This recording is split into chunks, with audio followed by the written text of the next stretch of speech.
Bueno, qué tema, ¿no? El presupuesto, los números que no dan, cifras que a veces no cierran y demás. Vamos a hablar eh, de un proyecto que presentó, ¿no? El senador de la UCR del Cambio Federal, Marcelo D'Aleto, que habla, ¿no? Sobre esto que mencionaba la placa, que cayeron los números en la provincia. Y quiero que me detalle un poco más de qué se trata, cómo se trabajó, ¿no? Y sobre todo teniendo en cuenta qué puede llegar a pasar el año próximo, con un dato que no es menor, un año de elecciones legislativas. Y quiero que me detalle un poco más. ¿Qué tal, Marcelo Orne, Cárdenas saluda? Naila, muy buenas tardes, un placer hablar con ustedes.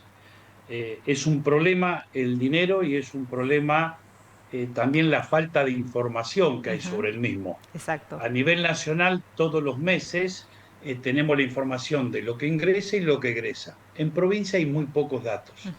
pero entre esos pocos datos que hay son los datos que recauda la provincia. Y la provincia de Buenos Aires, para pagar los sueldos de docentes, para pagarle a la policía, para poder hacer obra pública, tiene dinero que vienen de dos partes distintas. Ajá. Más o menos la mitad viene del gobierno nacional, eso cayó un 15% con respecto al año pasado, y por otro lado lo que recauda en provincia, ingresos brutos, el inmobiliario urbano, el rural, la patente, sellos, y estos también han bajado. Ujú.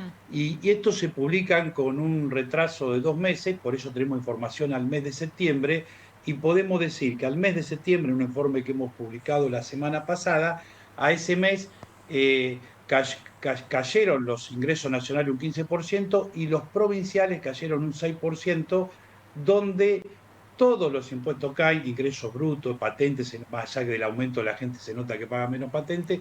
El único que casi aumentó un 13% es el inmobiliario urbano.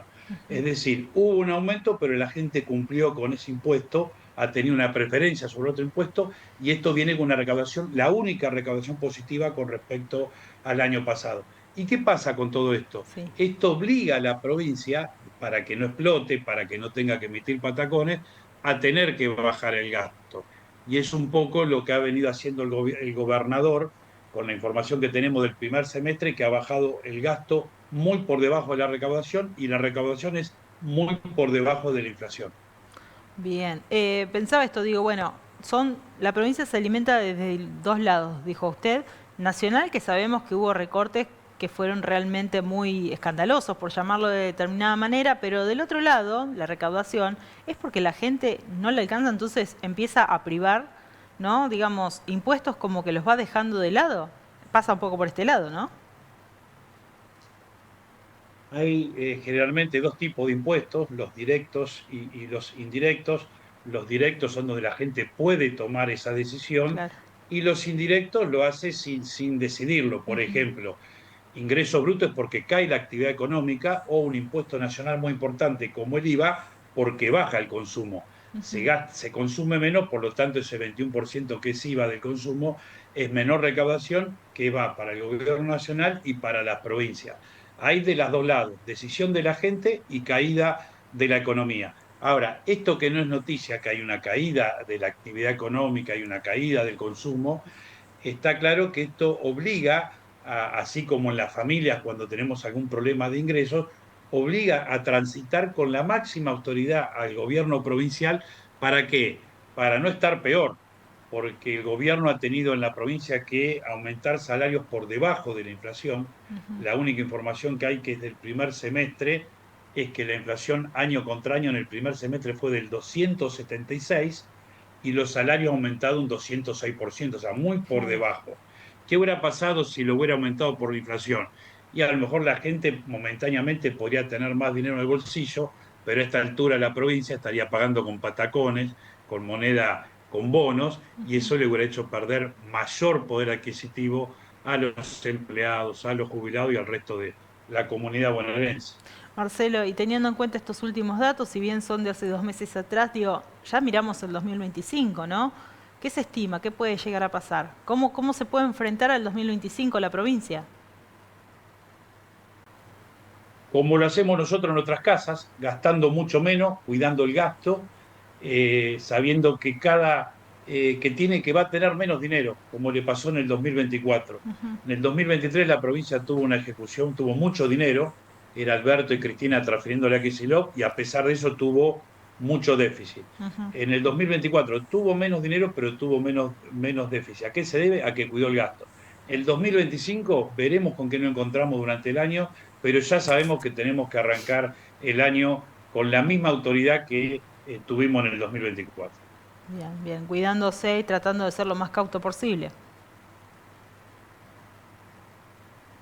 Así es, porque la provincia no puede dejar de pagar el 44% de lo que gasta la provincia de salarios, el 20% de jubilaciones, obra tiene un 4 o 5%, transferencia a los municipios tiene un 16-17%. Todo eso es casi un gasto fijo que tiene, como tenemos nuestra casa, que tiene la provincia, y va a tener que ser muy austero en esos gastos para justamente poder cumplirlo.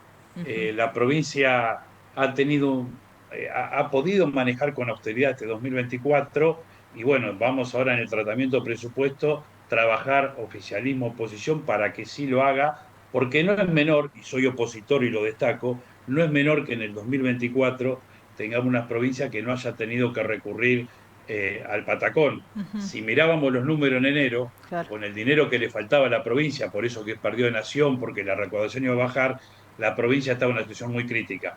Y bueno, creo que han colaborado los gremios, ha colaborado el gobierno, ha colaborado la oposición, y hoy tenemos una provincia un poquito más tranquila para terminar el año. Teniendo en cuenta que es una de las provincias más ricas de la República Argentina, ¿no? Que pase esto, la verdad que no es muy alentador. La provincia acá vive en casi el 40% de la población, y al impuesto nacional, ganancias, IVA, bienes personales, se aporta casi el 40%, Claro, pero en coparticipación viene el 21%. claro. Es una provincia discriminada en fondo, es una provincia con mucha gente, con muchas necesidades, con un conurbano, que es una característica especial que tiene la provincia que atender, y sin embargo la provincia que tiene una gran discriminación dual de lo que quiso hacer con el fondo del conurbano, María Peña con la actualización de ese fondo conurbano, pero hasta que la provincia no solucione ese problema, va a tener que ir caminando con un marcapasos permanentemente en lo que es funcionamiento del Estado. Bien, Marcelo, hago otra pregunta y recién, bueno, cuando comenzó la nota dijo que hay datos que la provincia está ocultando o que tarda en informarlos. ¿Por qué se trata de esto? ¿Por qué lo hace? Muy sencillo, porque hay una ley nacional que que funciona una oficina de presupuesto en el ámbito del Congreso, como funciona el Congreso de los Estados Unidos, que tiene acceso a las bases de datos del Estado Nacional de solo lectura, y eso le permite todos los meses poder saber la comunidad entera cuánto ingresa, cuánto egresa. Hay muchos legisladores que vamos a hacerlo ahora a fin de año con esta nueva ley de presupuesto, que estamos pidiendo que la provincia tenga lo mismo para que todos los meses sepamos cuántos salarios se pagaron, cuántas jubilaciones, qué monto llegó eso, cuál es el gasto todos los meses, para que entre todos, porque esto tiene que ser información pública, podamos ir ayudando a corregir mucho mejor el funcionamiento económico de la provincia. Esa es la gran diferencia. Una oficina de presupuesto que tiene la nación que no tiene la provincia. Bien, muy bien, Marcelo. Bueno, esperemos que se dé todo así, que el presupuesto 2025 no nos sorprenda, por favor, por lo menos en la provincia de Buenos Aires. Muchísimas gracias. Muy amable, muy buenos días.